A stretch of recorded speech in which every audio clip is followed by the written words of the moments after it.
Welcome to Live Daf, your online Daf Yomi Shir. Shalom Aleichem and welcome back to today's Daf HaYomi Maseches GITTEN Daf Yotes. We are holding at the Mishnah, which is 6 lines from the top. Ba'koil koisvim, one may use any type of ink for the writing of a get. B'dyoy, ordinary black ink. B'sam, ink with a yellow pigment. B'sikra, red paint. U'b'koimois, ink made from tree sap.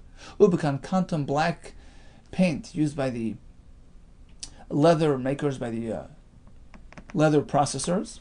U'b'chol davar shehu shel kayam, or any other permanent marker. Ein koisvin.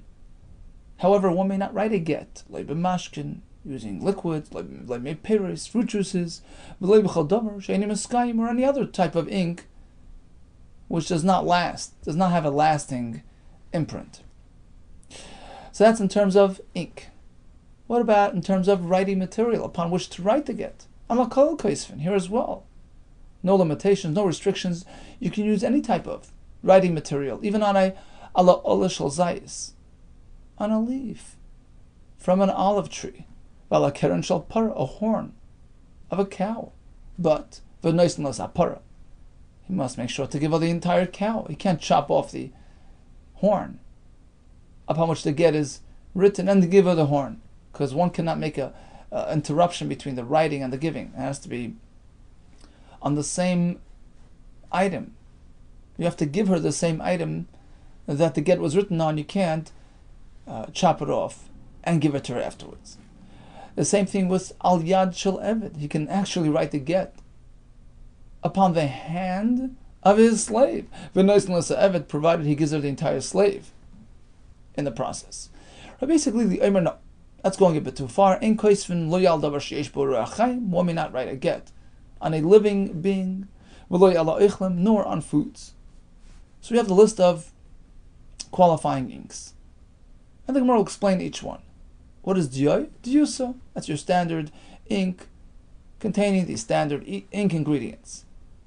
Sam, that is sama. Rashi says urprimanten. Some explain this to be a yellowy type of paint. What is sikra? Omar Rabba, Babrachana, sikrasa shema. It's called sikrasa. That's red paint. Koimois is kuma, which comes from tree sap. Kankantam, what is that? Used by the leather makers to dye their leather black. Amar Rabba Barachana, Amar Shmuel Charta, the black paint of who? The ushkefi, of the leather processors. Ubachaldavashu miskayim, or any other ink which lasts. Lasuya might include what? Lasuya the Tani Rab Chanina, Kosvai b'meituri v'afatza kash, and Rashi in the second shot explains this is gall nut juice, a blacky type of liquid that also has a permanent effect. Tani Rab Chia, we have more. Kosvei ba'avor, he used lead. B'shachar, Rashi describes this as coals. Ub'shichar, the black paint used by the leather producers. Kosher, that too is considered kayama, lasting and permanent. Itma, we have learned regarding the malach of writing on Shabbos, which also has to be something permanent and lasting. Hamavar dyoy al gabi sikra b'Shabbos. Suppose there were two letters. That's the minimal shear for malach of kosev. Two letters written in red ink, and he ran his black pen over that red ink. Hamavar dyoy al gabi sikra b'Shabbos. So he upgraded it from red to black. Now it's black instead of red. Is he chayiv? Rabbi Yehuda Kessler, they both says yes. Not only is chayiv, listen to this, he's chayiv double. One for erasing the red, blotting out the red, and number two, for upgrading it to black. Chayiv shtayim, achas mishum kosev. One chat is because he wrote two letters with the black. V'achas mishum moichik. And number two, because he erased. He obliterated the red on bottom. It's no longer visible. And the halacha is when you erase, with the intent of preparing that spot for writing, moichik al manas l'kaim, that's a malacha of moichik as well. So it's chayiv twice. What about the other way? What about, diyoy al gabi diyoy? It's black over black. V'sikra gabi sikra. He added another layer of red over a previous red. Potter. In this case, he's certainly potter. He hasn't done anything. It's exactly as it was originally. No change whatsoever. What about the other way around? Sikra gabi diyoy. It was written in black and he added a layer of red. So he sort of, weakened the letters. He turned them into a lighter color. But, it's still visible. Amri lo chayiv, v'amri lo potter. This is machlokes. Some say chayiv, some say potter. Why? Amri lo chayiv. Some say it's chayiv, moicheku, because he erased, so to speak. He downgraded it from black, which is pronounced and clear, to red, which is weaker. Amri lo potter. Some say it's totally potter mekalkel, because he destroyed it. It's like a person just erases without any intent of rewriting. He downgraded it. That's it. It's called a kilkel. It's a destruction. Apparently, the other shita holds it's not considered mekalkel, says Rashi, because you can still see the letters. So, interesting point. He downgraded it. Is that called erasing with the intent of actually still having letters, or is that called destruction? In which case, it's potter. Let's transfer back to get. Ba'imine Rish Lakish Rabbi Yehuda. It's not Rish Lakish, es Rabbi Yehuda. Edim she'en yodim lachtem. How does this play out in get? How is this practical? Look, you have two Edim who are illiterate. They can't sign their names. Mahu. What happens if we go out and we help them? Mahu sheyichtav lehem b'sikra. Is it okay if we mark their names down in red and have them code it with black? V'yachtemu. And they'll sign with black on top of the red. Ksav elyon. This upper layer, this red layer, ksav halachically. Is that considered a ksav, something written? Or ein ksav? Or is it not called text? Because it's already been there. He didn't really change much. It was there in red. And therefore it's not considered their signatures. Amarle, Rabbi Yehuda responds, ein ksav. Halachically, they haven't written anything because it was already there in red. So even though they upgraded the red to black, that's not enough of a turnaround to be considered iksav on their behalf. Omar Leiso, Rish Lakish's response to Rabbi Yehuda, really? Turning red into black is not considered an accomplishment? Matana Rabbeinu, you yourself, Rabbi, you taught us by Shabbos, a person adds black over red, ksav elyon, ksav leinin Shabbos. So the same should apply to GITTEN. Omar Leiso, Rabbi Yehuda responds, just because we think that it's so, nasa masa, you think we can actually carry out in halacha lamasa? Even when I told you by Shabbos he's chayiv, I meant we're concerned that perhaps it's a malacha, but of course, even when the Beis Hamikdash was here, we wouldn't accept a chatas from this person on the chance that perhaps he didn't do a malacha. So we're not sure. We tell you don't do it, and it's pretty serious, but to take it a step further and to allow that method to be implemented by a get, and consider the chasimos of the Edom added to the red, black added to the red, like a proper chasima, we have to be 100% certain about that before we allow it. Itmar, we have learned on the topic of Edom who can't sign, Edom she'ein yodim lachter. We have several options for them. Rav Amar Mukar Lahem Nir Chalak. We take another sheet, we sort of carve out their names, like a stencil. We sort of trace their names on it, we cut it out, and we place that stencil on the get, Umimalim Esakroim Dim, we allow them to fill the cracks with ink, and there goes their name on the get. Ushmol Amar Ba'avar. Better we make a lead imprint. So we mark their names in lead and have them write over it. Bavar sakataitach. How can you say that the first imprint is in lead? That is considered a proper ksiva. Vatani Reb Chia kasrei ba'avar b'shicha b'shicha kasher. We learned before that if you write the entire get with this material, it's kasher. So once you write their names using this material, there's nothing for them to add. It's already written. It's already signed. Like kasher. The answer is not literally lead. Haba avra, the actual lead itself, of course, that makes a permanent mark. It's called a ksav. It's too late. Haba mayda avra, we're speaking about water in which the lead was soaked. So you soak the lead in water, so the water sort of, picks up some of the pigment. That's not really considered a proper ink and doesn't create a proper imprint, and therefore that can be used for these edim to sign upon. Rabbi Avo Amar b'mei milan. How do we mark their names? Using water in which the gallnuts were soaked. So once again, it's sort of a flimsy type of black, and it's okay for marking purposes. What do you mean? We just learned before that this type of liquid makes a permanent imprint. It can be used for writing of a get. The answer is like this. Had afitz, had loy afitz. It all depends on the nature of the material upon which the get was written. See, typically, our klaf, our sefer Torah, are processed properly. The Rishonim bring it's meant to have afotzim. It's meant to have gall, like sort of powder, which is baked into the parchment, and that is also meant to prevent, forgery. Because once you sort of erase that, you see it as a lighter color blotch. So in any case, if this parchment upon which the get was written was afitz, was treated with the gall material, then you're right. Because marking on top of that with this gall juice wouldn't really create much of an impression because it's already been coated with gall material. So it's just like a light, barely decipherable mark upon which the Eden can write their own names and create a proper ksiva.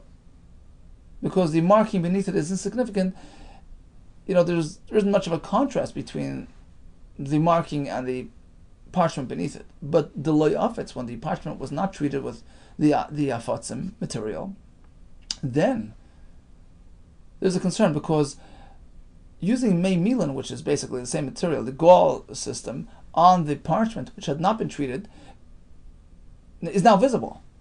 Because there's that contrast between the light color parchment, which was not darkened with the afatzim, and now the afatzim material on top of it. So that's considered proper ksiva.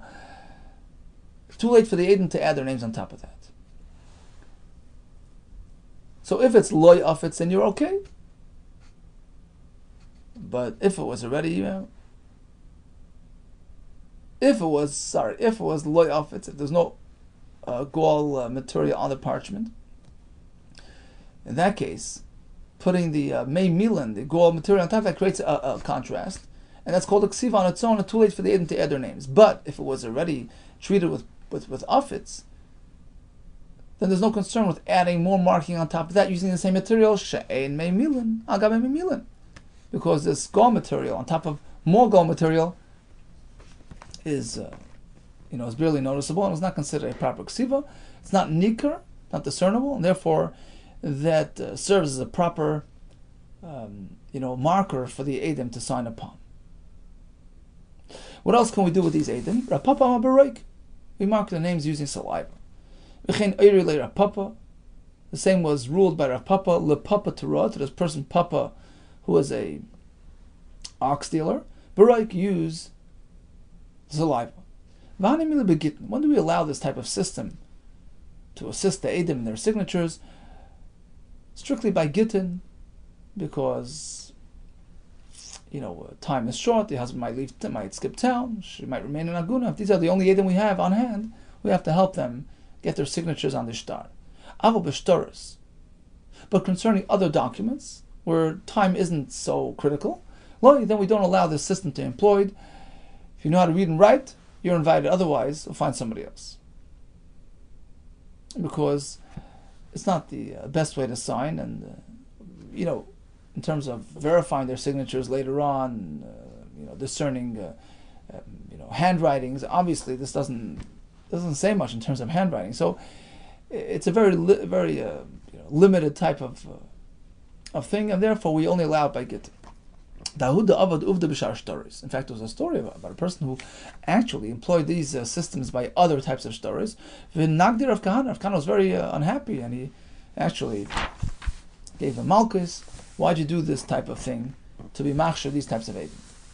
Tanakh say the Rav. We have a raya to Rav's method, which is to cut out their names on another paper and put it on the get and have them fill it in with ink. Eidim shein yoidin lachtem. Eidim cannot sign. Mekaren lehen near chalak. We cut out the paper. Uvemal mesakroim dioy, and we have them fill it with ink. Amar Rabban Shimon Gamliel. When do we allow this system? Begitei noshim, only by the get, as we explained before, because of the aguna factor of b'shechrurei avodim b'sharkal ashtoris. But in terms of other documents, such as the release document of a slave, we don't cut any corners. Im yoidin likrois v'lachtem choismin. If the Eidim can read and write, go ahead. If you love otherwise in choismin, they're not involved. Now, why did he suddenly mention reading? We never discussed Eidim who can't read. Kriya mandachar shmei, who even mentioned lack of ability to read. Yeah, you meant to read the Brisa in the following manner, as though it's missing some words. So the Brisa begins, Eidem shein yoidin likrois. Right? We add that factor. They don't have the ability to read. What do? Kairin lefneim v'chaismim. We read the get on their behalf. So we read it to them and have them sign. That's okay. V'shein yoidin lachtem. But if they can't even sign the names, now we're really in trouble.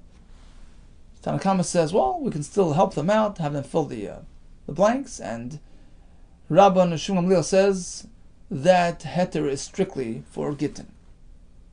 Omar Rabban Shimon Gamliel, when do we allow these things? Begitei noshim, ava shechrurei avodim, v'sharkal ashtores. But when it comes to other documents, we want to do it properly. Im yoidin likrois v'lachtem choismin. If they can read and write, they can be involved in love. Otherwise, in choismin.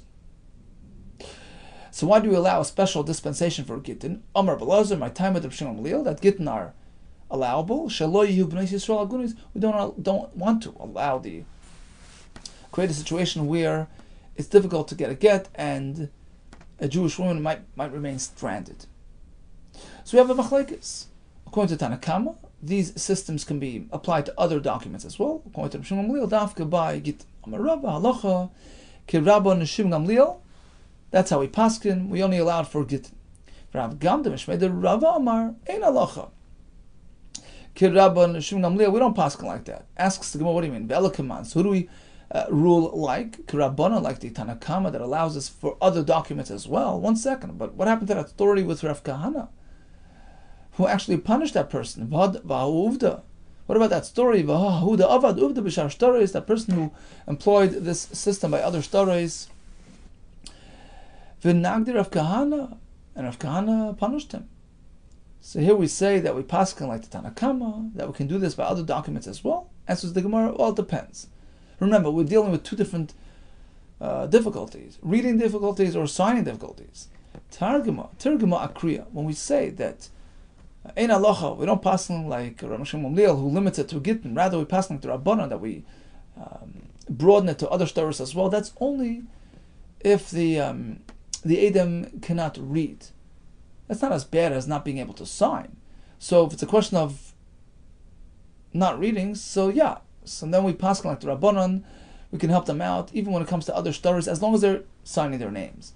But if they lack the ability to sign, then it's even more complicated, and we won't allow that by other stories. Rabbi Yehuda, when he was in his older age, and difficulty reading, mitzdayer, he would really make that extra effort. Kari, he would read through the document before he would sign b'chas. Amrli Ula responds to him, it's unnecessary. Have others read it for you, and then you sign. I'll bring you a raya that it could be done. The Rabbi Lazar. Listen to what happened to Rabbi Lazar, who was Mara. The Eretz Yisrael, he was a big Paisik in Eretz Yisrael. Karu kamei v'chasim. So he was the biggest bucket in Eretz Yisrael, and they used to read before him and read him the documents, and he would sign. Rav Nachman, the same thing with Rav Nachman. Karu kamei. Rav Nachman, we know, was the son-in-law of the Nasi, and there as well he would use the services of the Seifrim. They would read before him. Karu kamei v'safrei the Daini, the professional scribes of the Dayanim would read the documents, and he would just walk over and sign.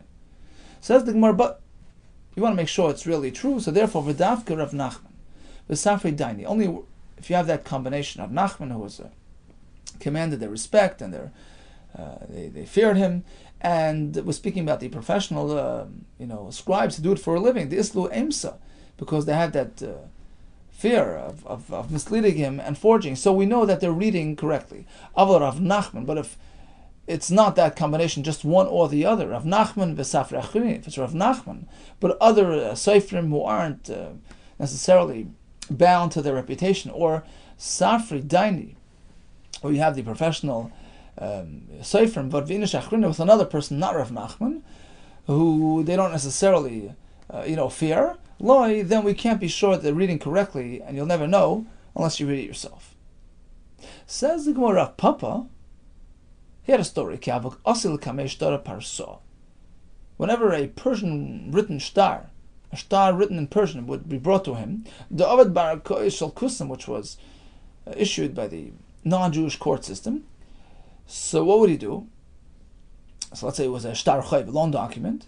How would he know what it says in the shtar? So he would take like this. He would take two goyim, makrlu l'shnei kusim. Of course, it was the censors who switched it from goyim to kusim. So he would take two non-Jews, two Gentiles, zeh shalei b'fnei zeh, one at a time, right? Not in the presence of each other, and have them read the shtar for him. So you say, okay, Joe, could you read the shtar? He reads it for him. Then he goes to the other guy separately, just reading it by the way, without giving him a clue that it's really going to carry legal weight, what they're saying to him. This way he knows, they have no agenda, no interest in lying. And now he has he's fully aware of the content of the shtar. Umag baby mishabdi, and he even allowed the shtar to be used to collect from lien, from sold properties, properties which had a lien on them. Basically, we assume since the shtar was issued at the courts, it's a public, it's on the public record, and everybody's aware, and they should not have bought into these persons' properties because of the lien. So now you have a right to extract those properties. Amar Rav Ashi, so Rav Ashi tells us, Amar li Rav Huna bar Nosson. He used to tell me, Hachi Amar Meimar. He told me the name of our Meimar. Hai shtar parso. If you have a shtar written in Persian, the Chasim Alei Sadi Yisrael, signed by Yisrael Edom, Magbina maybe Mishabdi. So even if it wasn't issued by the courts, but if it was signed by the Yisraelim, that's good enough to be used even from collecting Mishul Badim. The question is, why? What do you mean the Yisraelim will sign? How can they sign if they don't know Persian? But they know Persian. What about the fact that the document typically was not written on this Gaul not treated document? So, this type of parchment could be easily forged. But luckily, you don't have that properly processed parchment. But Afitzon, we're speaking that it was treated with Gaul knots. Jewish stories have the special feature that the main points of the document are now reviewed at the end. But luckily, you don't have it in this document. With Mahader, he did review it at the end. So what's the point you're making? Everything is in place, all the conditions were met, so why would you think it's no good? Kamashmon the Chaloshin Kasha. The Chiddush is that because it's written in a different language, it's okay. Well, we have a Mishnah for that.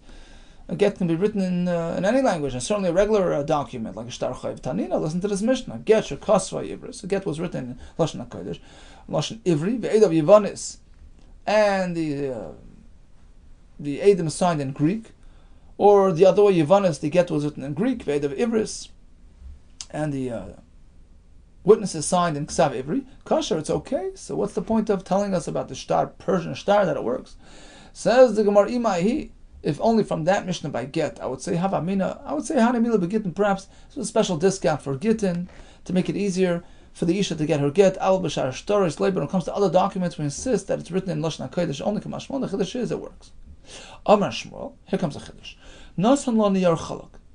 The man gives his wife a blank piece of paper. V'Amalani tells her, Harei gittach. This is your get. Migu reshes. She's considered divorced. Why? Chayshina were concerned, Shema b'meimilan kosvei. Perhaps use this meimilan material, this disappearing ink.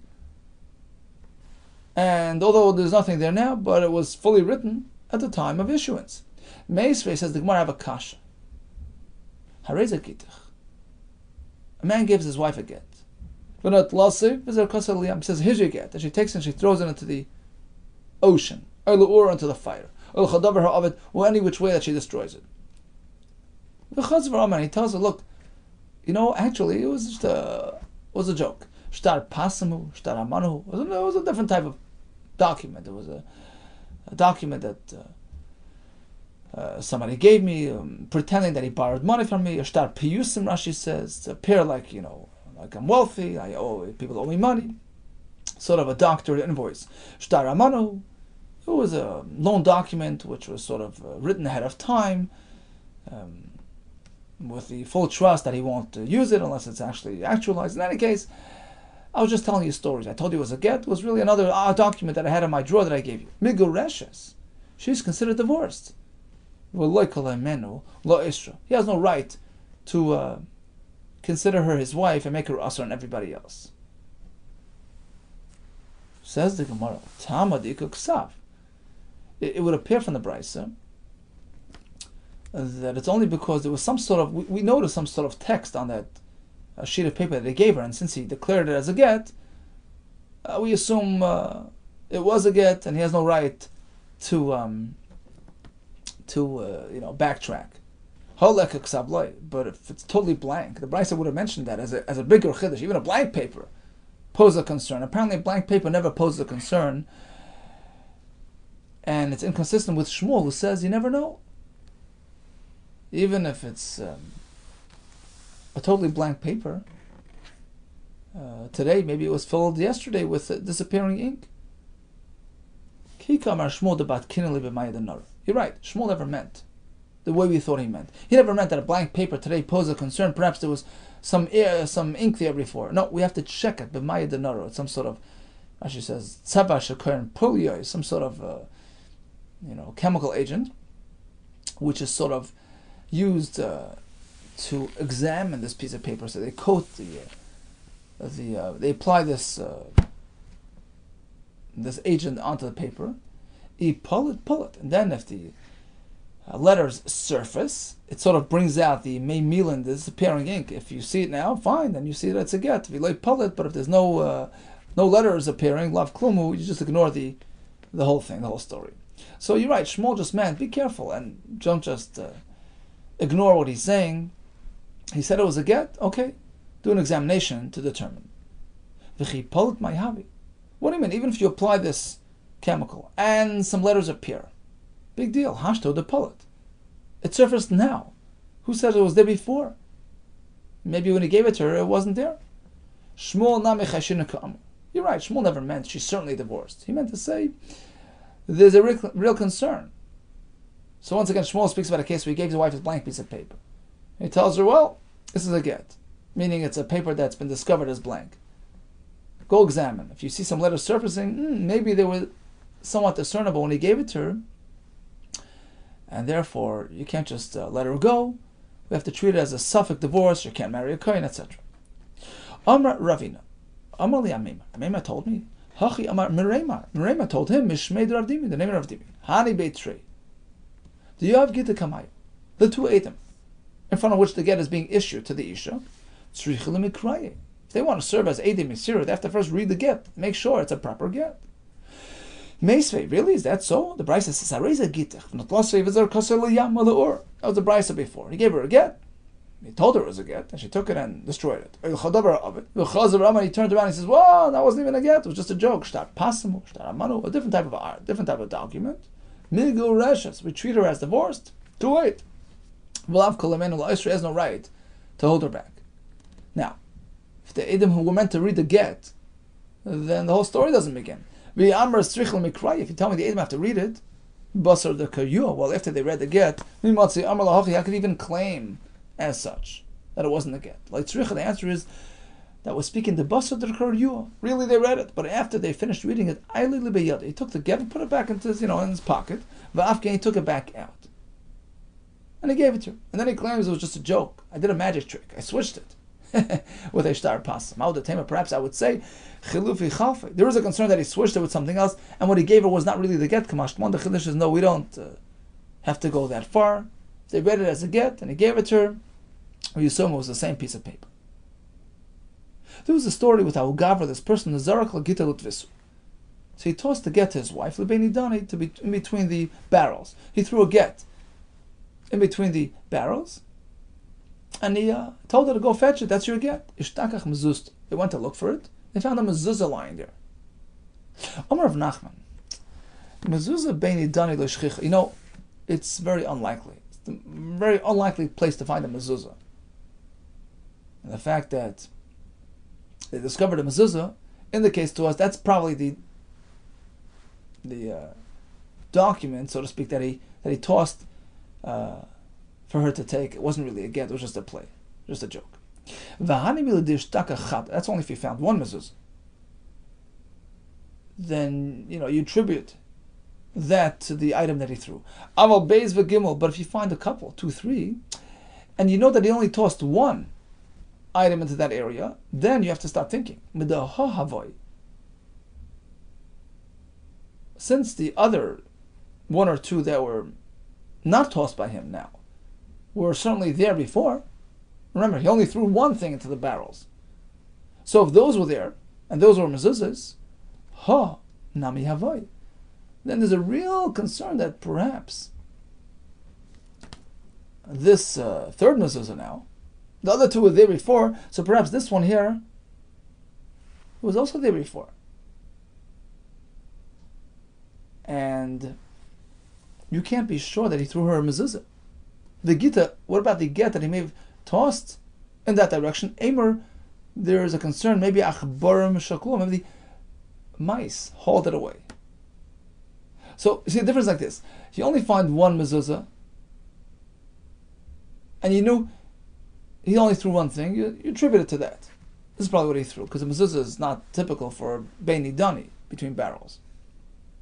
But if he only tossed one item, you discover 3 things there, all 3 are mezuzahs, then it gets you thinking. Perhaps somebody did place mezuzahs in that area, and all 3 were placed there by somebody else, and the item that he threw was really a get, which sort of disappeared with the mice. So there's a real concern that perhaps she is megureshes, and some say she's megureshes misafik. The Rambam was like that. Okay, so in recap, we have the Mishnah, the Gemara, all the ink materials and the writing materials upon which a get can be written, and the underlying point is that it has to have kiyum, has to be davar shel kayama, just like by Shabbos, has to be davar shel kayama.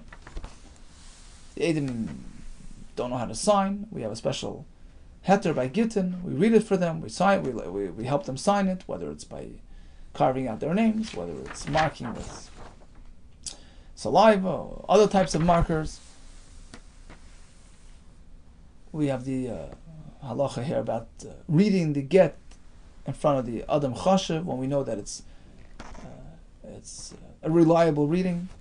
We have the Shtari Parsah that can be used. We have the Chiddush of Shmuel that we have to be chayshish for disappearing ink. We have the stories of the mezuzahs between the barrels. All the best, Yivan Hatzlacha Rabbah.